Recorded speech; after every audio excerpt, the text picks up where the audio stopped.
বাংলাদেশ ভারতীয় নাগরিকও হয়েছে, ওদেরকে ভারতীয় কার্ডও আছে, সব কিছুই আছে ওদের কাছে।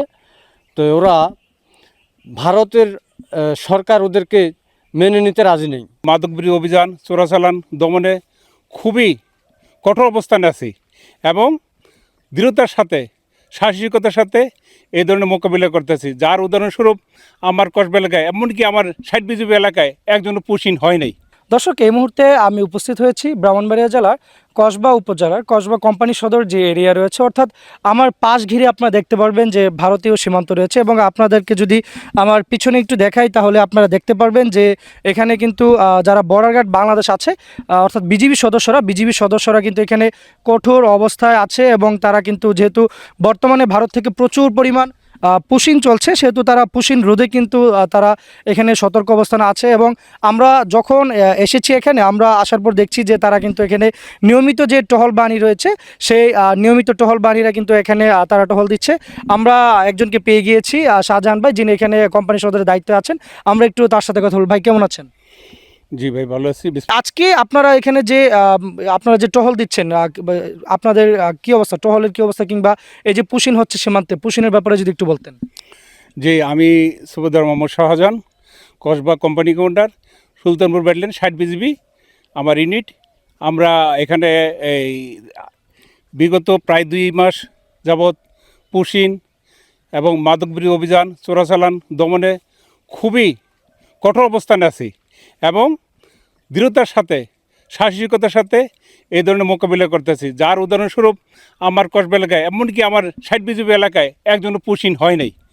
আমাদের তৎপরতা এবং এলাকার স্থানীয় জনসাধারণ, আনসার বিটিভি এবং আমার কসবা উপজেলার ইউনু স্যার, উনি যথেষ্ট আমাদেরকে হেল্প করে। সেই হিসাবে কসবাতে খুবই ভালো আমরা কঠোর অবস্থানে। এবং এমনিতে পুশিং করার চেষ্টা করেছিল কিনা? হ্যাঁ, কয়েকবার পুশিং চেষ্টা করেছিল, আমরা অগ্রিম খবর পাইছি।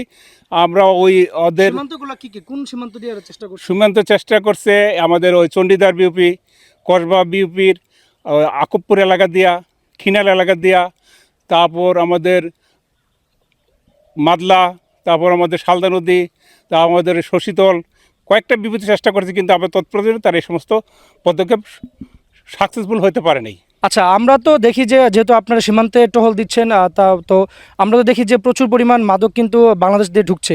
তো মাদক বিরোধী অভিযানে আপনাদের সফলতা কিংবা আপনারা কি আয়োজন করছেন আমাদেরকে একটু জানাবেন। মাদকবিরোধী সফলতা, আমরা প্রতি সপ্তাহে একটা করে এলাকাভিত্তিক সচেতনমূলক সভা করি। এই সভাতে স্থানীয় জনসাধারণ এবং জনপ্রতিনিধি এবং ওই প্রশাসন সবাইকে নিয়ে করে, যাতে এই জন্য আমাদেরকে হেল্প করে এবং যাতে এটা আমরা প্রতিরোধ করতে পারি, এই জন্য এটা যথেষ্ট করে। কিন্তু তারা আমাদেরকে হেল্প করে। এখন স্থানীয় চোরাকারবারি, যারা ওই মাদক চোরাকারবারি, তারা খুব দুর্দর্শ এবং তাদের নেটওয়ার্ক খুব বেশি, কারণ এরা অত্যাধুনিক ডিভাইস ব্যবহার করে, যা তাদেরকে ধরা খুব মুশকিল হয়ে যায়। আগে তারা মোবাইল ব্যবহার করতো, এখন তারা ওই হকিটকি সেট মতো ব্যবহার করে। ওই একটা সেটে তারা প্রায় 10 থেকে 20 জন অ্যাক্টিভ থাকে।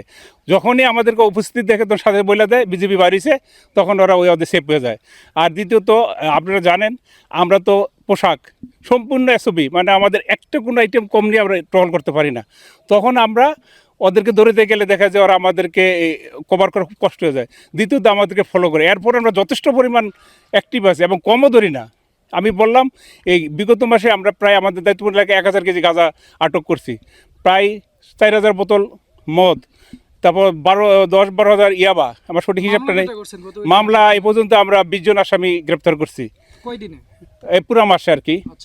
এইভাবে আমাদের আছে অভিযান। কখন হবে দেখা যায় একদিনও 5-7 জন হয়ে গেছে, আবার আরও দিন। আর এখন যারা ওরা দেখে যে আমরা আসামিটা ধরতে পারি না, একই কারণে যখনই আমাদের উপস্থিত টের পায় মালটা ফালায় দৌড়ে জায়গা। এই জন্য আমরা আসামি ধরতে পারি, কারণ আমরা তো মেন সমস্যা হলো যে এসওবি মোতাবেক আমাদের করারে কষ্ট হয়ে যায়, কারণ একটা লোক এইভাবে থাকলে দৌড়ে কতক্ষণ পারি। এই যে পুশিনে, আমরা একটু আবার পুশিনে ফিরে আসি। এই যে সীমান্তে যে পুশিন হচ্ছে, যে আপনি বললেন যে খাদলা, মাদলা, খিরনাল, তারপর হচ্ছে বিভিন্ন সীমান্ত দিয়ে যে নিয়মিত তারা পুশিং করার চেষ্টা করছে। তো আসলে তারা পুশিং করার চেষ্টা করছে কেন? মানে আপনার কাছে কি মনে হয় যে এই নাগরিকগুলো, ভারতীয় নাগরিকগুলো বাংলাদেশে কেন আসছে? তারা আপনার কথা হইলো তারা কেন আসে, আমার মনে হয় এটা এখন তাদের যে ভিউ, তারা যে পয়েন্টটা দেখায়, এরা বাংলাদেশ থেকে প্রায় 15-20 বছর ধরে ভারতে আছে। ওরা বিভিন্ন কাজ করতো। ওই দেশে কেউ কেউ আইডি কার্ড বানাইছে, ন্যাশনাল কার্ড বানাইছে। এখন ওই দেশের সরকার যখনই দেয় যে তারা মুসলিম জাতি, তখন ওদের প্রতি একটা আলাদা টার্গেট বা নিশানা করে যে এরা ওই বাংলাদেশি নাগরিক, এদেরকে দেশে রাখবো না। কিন্তু এদের প্রায় লোকেরই আইডি কার্ড আছে, ওই জন্য তারা অবৈধ অনুপ্রবেশ করে আমাদের ভাবে সরাসরি পাঠাইলে তখন তো তারা ধরা খাবে যে এগুলো তো তোমাদের নাগরিক ছিল, সে এখন নাগরিকত্ব পাইছে। এখন ওই জন্য ওরা অবৈধ পথে রাতের অন্ধকারে এগুলো বাংলাদেশে প্রবেশ করছে। আচ্ছা, যদি কোনো ভারতীয় নাগরিক যদি বাংলাদেশে অনুপ্রবেশ করে তখন বিজিবির পক্ষ থেকে কি অ্যাকশন নেওয়া হবে? ভারতীয় নাগরিক হ্যাঁ অবশ্যই অনুপ্রবেশ করে, আমরা আটক করে আমাদের দেশীয় আইনে তাদেরকে থানা সুপর্দ করি। থানারা তারপরে আমাদের কোর্টের মাধ্যমে তাদেরকে আবার তাদের দেশে ফেরত দেওয়া হয়। আচ্ছা, তো আমরা কথা বলছিলাম কসবা কোম্পানির সদরে যিনি আছেন, আমরা অফিসার হিসেবে দায়িত্বপ্রাপ্ত আছেন, আমরা তার সাথে কথা বলছিলাম, সুবেদার সাহেব। তিনি আমাদেরকে যেমনটি জানাচ্ছিলেন যে বিগত 1 মাসে কিন্তু তারা প্রায় 20 জনের উপরে আসামি গ্রেফতার করেছে এবং বিপুল পরিমাণ মাদক চোরার চালান। এবং সাথে সাথে আজকে আমাদের যে বিষয় সেটা হচ্ছে পুশিন, সীমান্তে যে পুশিন ব্যবস্থা, সেই সীমান্তে কিন্তু তারা বলেছেন যে অনেকবার কিন্তু পুশিন করার চেষ্টা করেছিলেন, যেটা আমাদেরও ধারণা আছে, কিন্তু তারা কিন্তু সেই পুশিনটাকে কিন্তু ঠেকিয়ে দিয়েছেন তার গোয়েন্দা তথ্যের প্রাপ্তিতে। আমরা কথা বলতে চাই, আমাদের আরেকজন সুবেদার সাহেবকে আমরা দেখতে পাচ্ছি, আমরা একটু তার সাথে কথা বলতে চাই। হাবিলদার, আমরা একটু তার সাথে কথা বলতে চাই। ভালো আছেন? জি, আসসালামু আলাইকুম। আমি হাবিলদার এমদাদ, কসবা বিউপির সহকারী হাবিলদার। আচ্ছা, তো এই যে সীমান্তে পুশিনের ব্যাপারে আজকে আমরা এসে দেখলাম যে আপনারা টহল দিচ্ছেন, তো এই টহল দেওয়াতে বা টহলের ব্যাপারে যদি আমাদেরকে একটু জানাতেন। আমরা সীমান্তে যে টহল করি পুশিনের, এই পুশিনটা প্রকৃতপক্ষে ইন্ডিয়ান যে নাগরিকগুলি আমাদের বাংলাদেশে প্রবেশ করাইতে চায়, ওগুলি আমাদের বাংলাদেশের নাগরিক ছিল অনেক আগে। তারা ভারতে গিয়ে ভারতীয় নাগরিকও হয়েছে, ওদেরকে ভারতীয় কার্ডও আছে, সব কিছুই আছে ওদের কাছে। তো ওরা ভারতের সরকার ওদেরকে মেনে নিতে রাজি নেই, এই জন্য ওদেরকে পুশিন করাতে চায়। আমাদের বিভিন্ন বিউপি এলাকা দিয়ে পুশিনের জন্য ওরা চেষ্টা করে। আমরা পুশিন ঠেকানোর জন্য সবসময় সতর্ক থাকি এবং আমরা কঠোর অবস্থানে থাকি, যেন ভারতের বিএসএফ কোনো প্রকারে যেন আমাদের বাংলাদেশের মধ্যে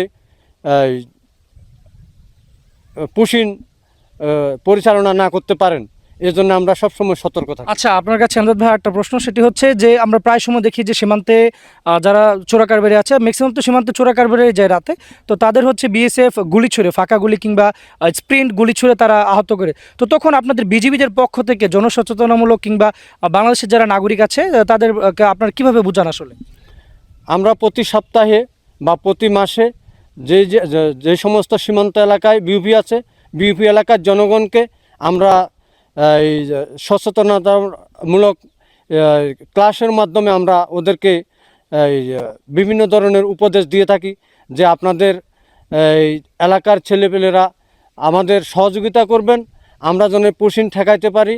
কারণ ভারতের লোক আমাদের বাংলাদেশে প্রবেশ করলে আমাদের বাংলাদেশের সমস্যা, গুলি খাওয়ার ব্যাপারটা হলো আমাদের বাংলাদেশের জনগণ এই যখন গুলি খায়, যে আমাদেরই তো একজন সদস্য, আমাদের একটা ফ্যামিলির একটা ছেলে যখন গুলি খায়, তখন আমাদের ওই ফ্যামিলিটা ধ্বংস হয়ে যেতে পারে। একটা নাগরিকের উপর নির্ভর করে একটা ফ্যামিলি চলে, একটা ফ্যামিলির জনগণ, তার আত্মীয় স্বজন সবাই তার উপর একটা ভরসা থাকে যে সে ভবিষ্যতে অনেক কিছু করবে। আপনাদের মেসেজটা কি এদের সচেতনার ক্ষেত্রে আমরা বলবো তাদের ফ্যামিলিকে, যে প্রত্যেকটা ফ্যামিলি তাদের ছেলে মেয়েদেরকে ভালোভাবে বুঝাবে, যেন ইন্ডিয়াতে প্রবেশ না করে, যেন অবৈধ কোনো মালামাল না নিয়ে আসে, এই ব্যাপারে তাদেরকে পরামর্শ দেওয়া হয়। আচ্ছা, তো আমরা কথা বলছিলাম এখানে যারা দায়িত্বপ্রাপ্ত আছেন আজকে আসার পর আমরা যেমনটি দেখেছি যে বর্ডার গার্ড বাংলাদেশ কসবা সদর কোম্পানির যারা বিজিবি সদস্যরা আছেন তারা কিন্তু এখানে, আর এটি যেহেতু ভারতের ত্রিপুরা অংশ এবং এটি কিন্তু একটি কোম্পানির সদর এরিয়া, সেক্ষেত্রে এই জায়গাটি কিন্তু হাই রেড অ্যালার্ট সবসময় জারি থাকে এবং আমরা প্রায় সময় এসে দেখি যে বিজিবি সদস্যরা কিন্তু এখানে টহল জারি রাখে। আজকেও যখন এসেছি এখানে পুশিনের ব্যাপারে তথ্য নেওয়ার জন্য, তখনও দেখেছি যে এখানে বিজিবির যারা সদস্য আছেন তারা কিন্তু এখানে টহল অব্যাহত রেখেছেন এবং তাদের সাথে কথা বলে যেমন জানতে পেরেছি যে গত 2 মাস ধরে বেশ কয়েকটি সীমান্তের বিউপি দিয়ে কিন্তু পুশিন করার চেষ্টা করেছিল ভারতীয় সীমান্তরক্ষী বাহিনী বিএসএফ এবং কিছু ভারতীয় নাগরিক, তারা কিন্তু সেটি পুশব্যাক দিতে সফল হয়েছে এবং বেশ কয়েকটি অভিযানের কথাও আমরা শুনেছি এবং গণমাধ্যমে আমরা প্রকাশ করেছি। তো এই ছিল সীমান্তে পুশিনের ব্যাপারে কসবা থেকে সর্বশেষ।